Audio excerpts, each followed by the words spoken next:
The sun dipped low over Cottonwood Springs, casting long shadows across the dusty main street as Leila Rayburn stepped off the stagecoach, her heart heavy with doubt and her hands clutching a worn leather satchel containing everything she owned in the world. At 35, the lines around her eyes told stories of both laughter and hardship, a testament to a life that had offered her little mercy but plenty of lessons. It was 1876, and the small Colorado frontier town represented her last chance at a new beginning. After losing her husband to influenza 3 years prior and her seamstress shop in Denver to a fire, Leila had answered an advertisement from her late cousin's husband, offering her his property since he was moving east. She'd spent her last dollars on the stagecoach ticket, gambling everything on this final opportunity. The driver dropped her trunk beside her, tipped his hat, and returned to his position, leaving Leila standing alone in the unfamiliar street.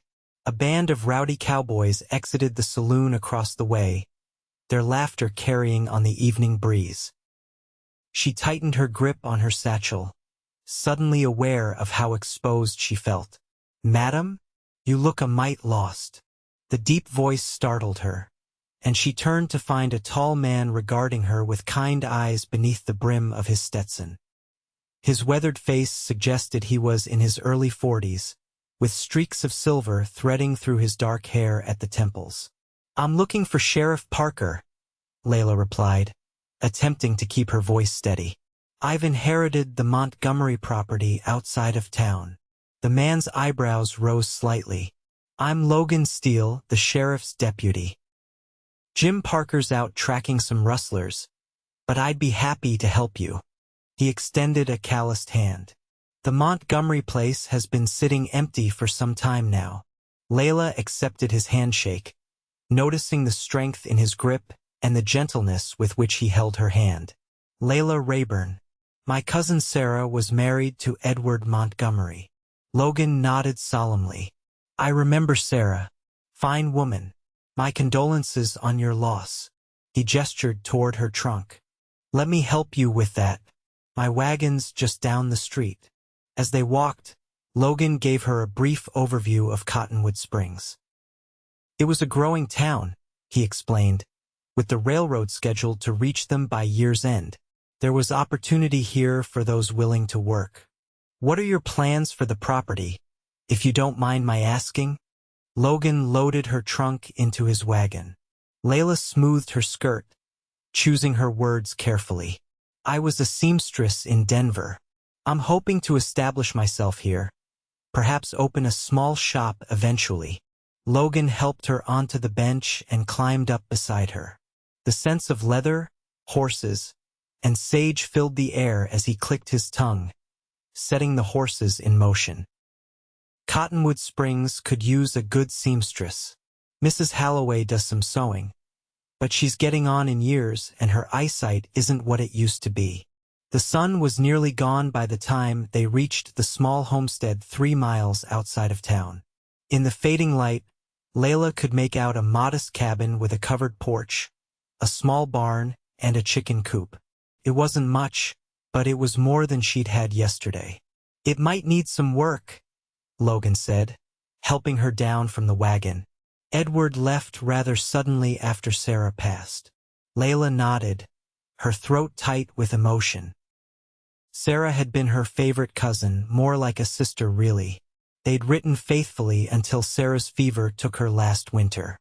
Logan carried her trunk inside and lit a lamp, illuminating the single-room cabin. A stone fireplace dominated one wall, a small kitchen area occupied another, and a bed with a faded quilt stood in the corner. It was sparsely furnished but clean. "I'll get a fire going," Logan offered, moving to the hearth. "Nights get cold up here, even in summer." As he worked, Leila took stock of her new home. The floorboards were solid, the roof appeared sound, and the windows were intact. It would do. It had to. With the fire crackling, Logan retrieved a bundle from his wagon. "I figured you might not have provisions yet," he said, placing a package on the table. "Some bread, cheese, coffee, and beans to tide you over." There's a well out back for water. The unexpected kindness brought tears to Leila's eyes. Thank you, Deputy Steele. That's very thoughtful.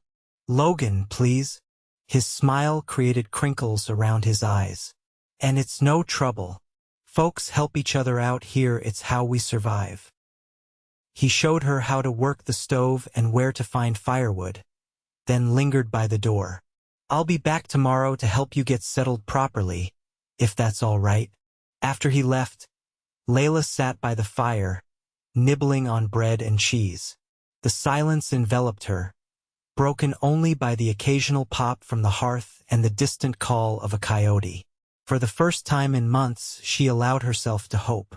True to his word, Logan returned the next morning with tools, seed packets for a kitchen garden, and news that Mrs. Halloway was already inquiring about the new seamstress. He spent the day repairing loose boards on the porch, fixing a leak in the roof, and clearing debris from the small barn. You handle those tools like you've been doing this all your life, Leila remarked, bringing him water as he worked.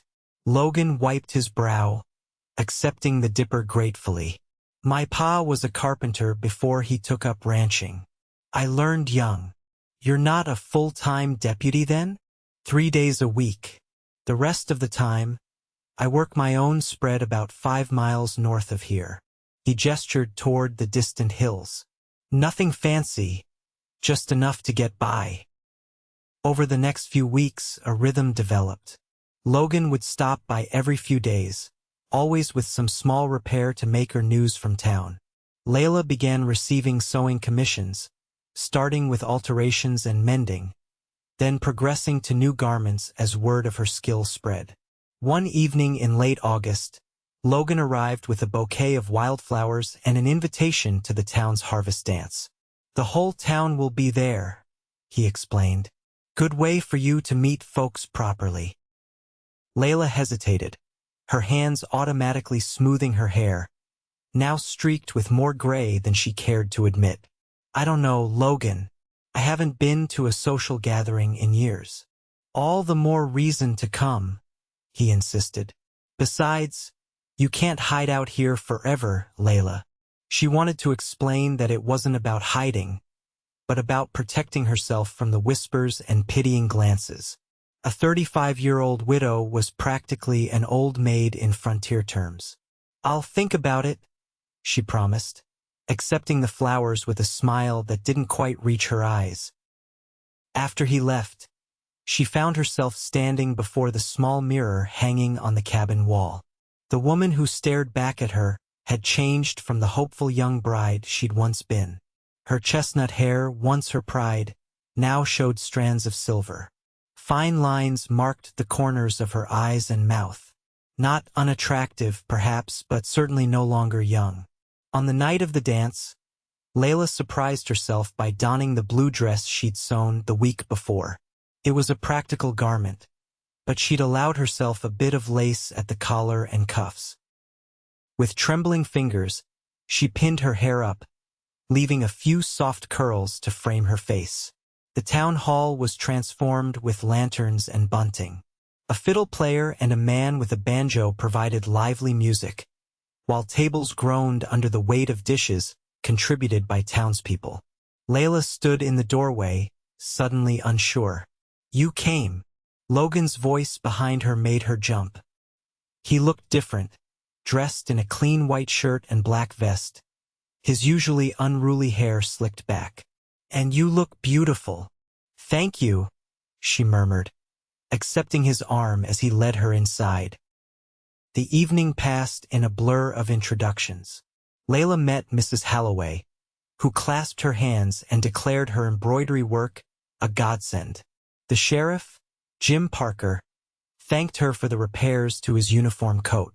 Storekeepers, ranchers, and their wives all welcomed her warmly. When Logan asked her to dance, Leila hesitated only briefly before allowing him to lead her onto the floor. His hand at her waist was steady and respectful, his steps confident as they moved to the music. See? Not so terrible after all, he teased, guiding her through a turn.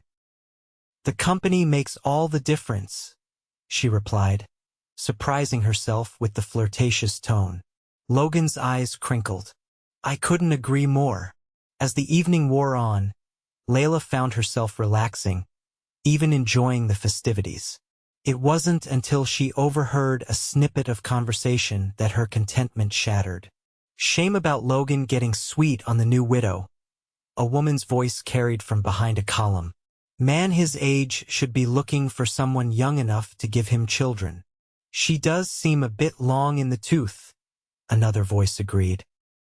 "Must be pushing 40 if she's a day." Leila froze, her hand tightening on her punch glass. Logan was engaged in conversation with the sheriff and hadn't heard. She set down her glass with a shaking hand and slipped outside, gulping the cool night air. The comments shouldn't have stung so badly. She knew how frontier society viewed women her age, but hearing it so plainly spoken hurt more than she'd anticipated. Worse was the realization that she'd begun to care deeply for Logan, perhaps even to love him, and now she saw the impossibility of it. She was startled by the sound of boots on the wooden porch. "Leila, is everything all right?" Logan's concerned face appeared in the lamplight. "Yes, I just needed some air." She forced a smile. "It's been a long time since I've been in such a crowd." He studied her face, clearly unconvinced. "Did someone say something to upset you?" "No, of course not." The lie tasted bitter. "I'm just tired. I think I should head home." "I'll take you," he said immediately, offering his arm. The ride back to her cabin was quiet, the night air heavy with unspoken words. When they reached her door, Logan helped her down from the wagon, his hands lingering at her waist a moment longer than necessary. "Thank you for convincing me to attend," Leila said formally, stepping away. "It was a lovely evening."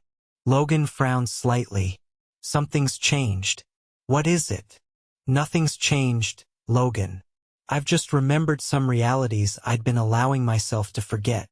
She turned toward her door. "Leila," his voice stopped her. "Whatever you overheard, whatever's troubling you, talk to me." She sighed, her shoulders slumping. "It's nothing I didn't already know. I'm not exactly a young woman anymore, Logan. The years haven't been particularly kind, and I'm well past the age where." She broke off, embarrassed. "Where what?" he pressed, stepping closer. "Where I should expect certain things. A new beginning, perhaps, but not." She gestured vaguely between them. "Not romance. Not at my age." Understanding dawned in his eyes. "Is that what this is about? Your age?" When she didn't answer, he gently turned her to face him. "Leila, I'm 43 years old. I've been alone most of my life, waiting for something I couldn't even name until I met you." She shook her head. "You could have any woman in that town, Logan. Someone younger, someone who could give you children. If I wanted that, don't you think I'd have found it by now?" His voice was tender. "What I want is you, Leila. Your strength, your grace, your gentle heart. You're ageless in my eyes." Tears welled in her eyes at his words. "You can't mean that. I've never meant anything more." He took her hand, pressing it against his chest where his heart beat steadily. "Feel that? It's been beating just for you since the moment you stepped off that stagecoach." Before she could respond, he lowered his head and kissed her, a gentle brush of lips that quickly deepened as she responded. When they finally parted, Leila felt lightheaded, her doubts momentarily forgotten. "I should go," Logan murmured, though he made no move to release her. "Think about what I said, Leila. Age is just a number. It's what's in here that matters." He touched her chest, above her heart. After he left, Leila sat by her fire deep into the night, turning his words over in her mind. Could it really be so simple? Could he truly see beyond the gray in her hair and the lines on her face to the woman beneath? The next morning brought a crisp autumn chill and a clarity she hadn't expected. Logan was right, she'd been letting fear and society's expectations dictate her happiness. At 35, she wasn't old. She was experienced, wiser perhaps, but still capable of love and being loved. She was in the garden harvesting the last of the summer vegetables when the sound of approaching horses caught her attention. Looking up, she expected to see Logan, but instead found 3 riders she didn't recognize. "Morning, madam," the lead rider called, his tone friendly enough but something in his eyes setting her on edge. "This the old Montgomery place?" Leila straightened, wiping her hands on her apron. "It is. I'm Leila Rayburn, Edward Montgomery's cousin by marriage. Can I help you, gentlemen?" The man dismounted, removing his hat. "Name's Curtis Daly. These are my brothers, Frank and Howard. We're interested in purchasing this property." Leila frowned. "I'm afraid it's not for sale." Curtis smiled, but it didn't reach his eyes. "Now that's a shame. We've got our sights set on this whole valley. Your place is the last piece we need. As I said, it's not for sale." Leila took a step back, suddenly aware of how isolated her cabin was. "Maybe you should reconsider," Frank suggested, remaining mounted. "A woman alone out here, it can be dangerous." The threat, thinly veiled as it was, made Leila's blood run cold. "I believe I've made myself clear, gentlemen. Now if you'll excuse me, I have work to do." Curtis's smile disappeared. "We're prepared to be generous, Mrs. Rayburn. $500 for the lot. That's more than fair." "The property is worth twice that," she replied, gathering her courage. "But as I said, it's not for sale at any price." Howard spat on the ground. "Stubborn old maid, ain't she?" Curtis shot his brother a warning glance before turning back to Leila. "We'll give you some time to think it over. We'll be back in a week for your answer." His eyes hardened. "Think carefully, Mrs. Rayburn. Accidents happen out here all the time." They rode off, leaving Leila shaking with a mixture of fear and anger. She spent the rest of the day jumping at every sound, a loaded shotgun within reach as she worked. When Logan arrived that evening, she nearly collapsed with relief, telling him everything about the Daly brothers' visit. "Damn vultures," Logan muttered, his jaw tight with anger. "They've been buying up land all through the territory, usually by intimidating folks into selling cheap."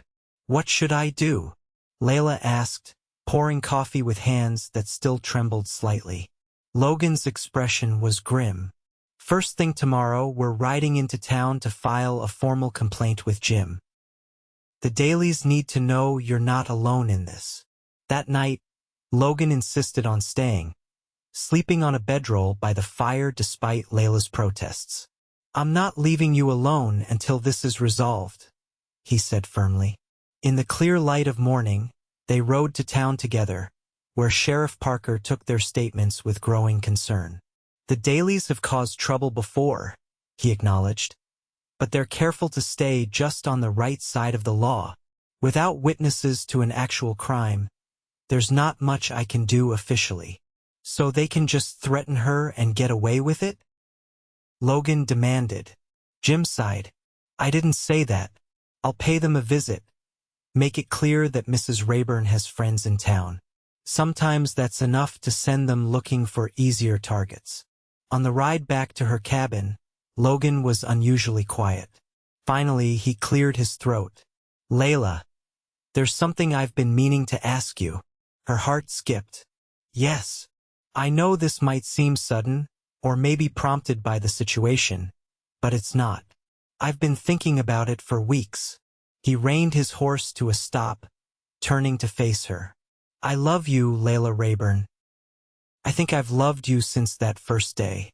Would you consider becoming my wife?" Leila stared at him, speechless. "Logan, before you answer," he continued hurriedly, "know that I'm not asking out of some misplaced need to protect you.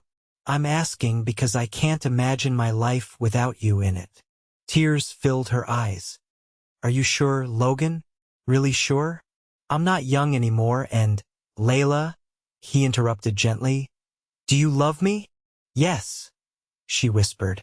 With all my heart. Then that's all that matters. The rest is just details.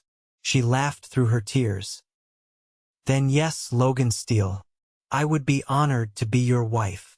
The joy of their engagement was tempered by the continued threat of the dailies. Despite Sheriff Parker's warning visit, Curtis sent a message reiterating their offer, with a not-so-subtle reminder of how dangerous frontier life could be. We need to draw them out, Logan said one evening as they discussed their options. Get them to show their true colors where witnesses can see. And so a plan was formed. Word was spread that Leila had decided to sell after all and would be meeting the dailies at her property to finalize the deal. Meanwhile, Sheriff Parker and several trusted townsmen would be hidden nearby. The day of the meeting dawned clear and cold. Leila stood on her porch, outwardly calm though her heart raced as the Daly brothers rode up.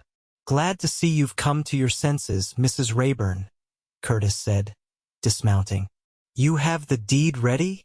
Before we proceed, Leila said clearly, I should tell you that I've had other offers, one as high as $1,000. Curtis's friendly demeanor vanished. Now that's not what we agreed on. $500 was the price. Actually, we never agreed on anything, Leila replied. And in light of these other offers, I'm afraid I'll have to decline your proposal after all. Frank cursed, his hand moving toward his gun. You're playing a dangerous game, woman. Is that a threat, Mr. Daly? Leila asked, raising her voice slightly. It's a promise, Howard snarled. Nobody crosses the Dalys and gets away with it.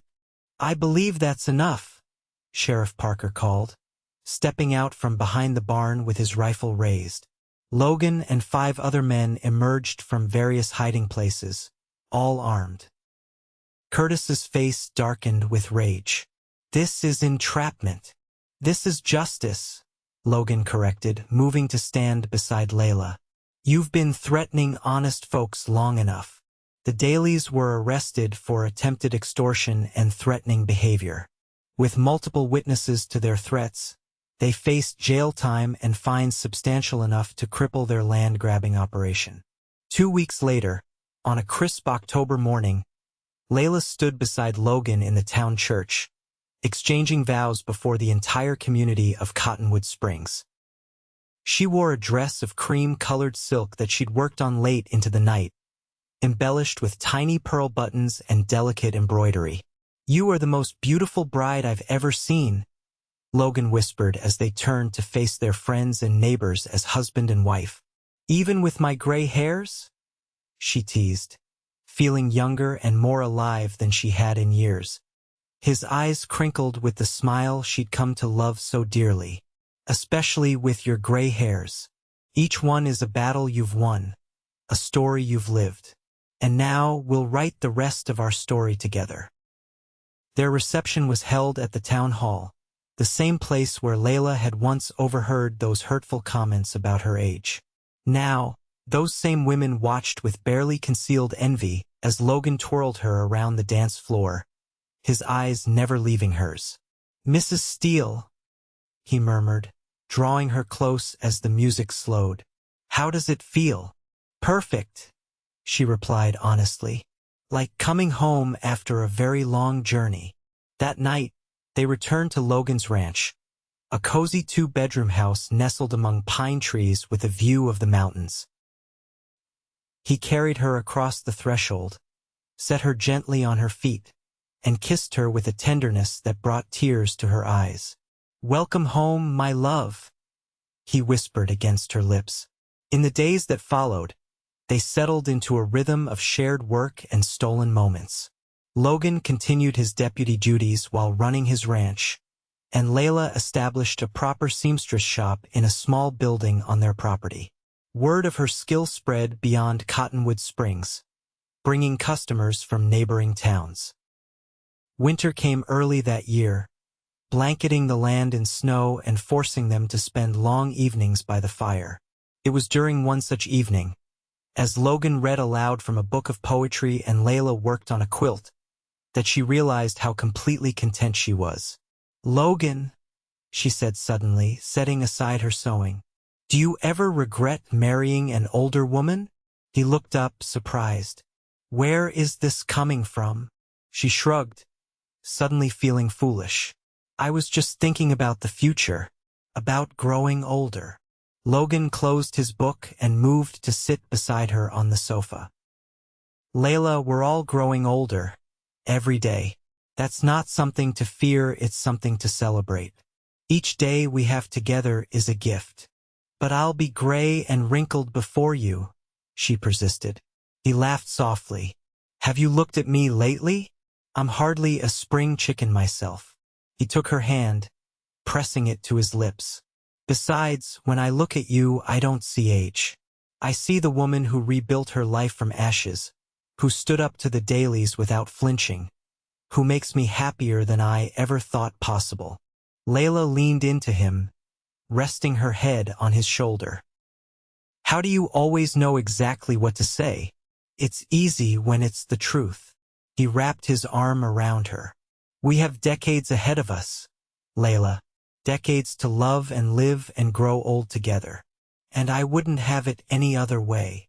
Spring arrived with a burst of wildflowers and new beginnings. Leila's seamstress business thrived, and Logan's small herd of cattle grew healthier under his careful management. They planted a larger garden together, talking of preserving vegetables for the winter and perhaps getting a milk cow. In May, just as the last frost melted away, Leila made a discovery that changed everything. After weeks of unexplained fatigue and nausea, she consulted the town doctor, expecting to hear she was working too hard or perhaps coming down with an illness. Instead, Dr. Wilson confirmed what seemed impossible at 36 years old. Leila was expecting a child. She sat in stunned silence as the doctor explained that while unusual at her age, it wasn't unheard of. The baby appeared to be developing normally, and with proper care, there was every reason to expect a healthy outcome. Logan was mending a fence when she returned home. One look at her face and he dropped his hammer, rushing to her side. "What is it? What did the doctor say?" Leila took his hands in hers, hardly daring to believe the words she was about to speak. "Logan, we're going to have a baby." His expression transformed from concern to wonder. "A baby? You're sure?" She nodded, tears spilling down her cheeks. "Dr. Wilson says I'm about 3 months along. The baby should arrive in November." Logan whooped with joy, lifting her off her feet and spinning her in a circle before setting her down with sudden gentleness. "Are you all right? Is this too much exertion? Should you be resting?" Leila laughed through her tears. "I'm fine, Logan. Women have been having babies since the beginning of time. I'm not made of glass." He placed a reverent hand on her still flat stomach. "A baby?" he repeated in awe. "Our baby." The months that followed were filled with preparations. Logan added a nursery to their home, crafting a cradle from pine with his own hands. Leila sewed tiny garments, each stitch infused with dreams and hopes for their child's future. As her body changed, Leila found herself marveling at its capacity for new life. The gray in her hair and the lines around her eyes seemed inconsequential now, mere details in the greater story of their family. In late November, as the first snow of winter dusted the ground, Leila gave birth to a daughter with Logan's dark hair and her own determined spirit. They named her Sarah, after Leila's cousin who had unwittingly brought them together. Standing by the window with his newborn daughter cradled against his chest, Logan watched as snowflakes danced in the moonlight. Leila observed them from the bed, her heart so full it seemed impossible to contain. "She's perfect," Logan whispered, gently swaying with the sleeping infant. "Just like her mother." Leila smiled, remembering her fears that seemed so long ago now. "I once thought I was too old for all this, for love, for a new beginning, for happiness." Logan crossed to the bed, carefully sitting beside her with their daughter between them. "And now I know better," Leila replied, touching Sarah's tiny hand. "Age is just a number. It's love that makes us ageless." As if in agreement, Sarah opened her eyes, Logan's eyes, and gazed up at her parents with solemn wonder. In that moment, past and future merged into a perfect present, a testament to the love that had defied expectation and overcome doubt. Outside, snow continued to fall, blanketing their ranch in pristine white, a clean slate upon which they would write the next chapter of their lives together, older, wiser, but ever young in the ways that truly mattered.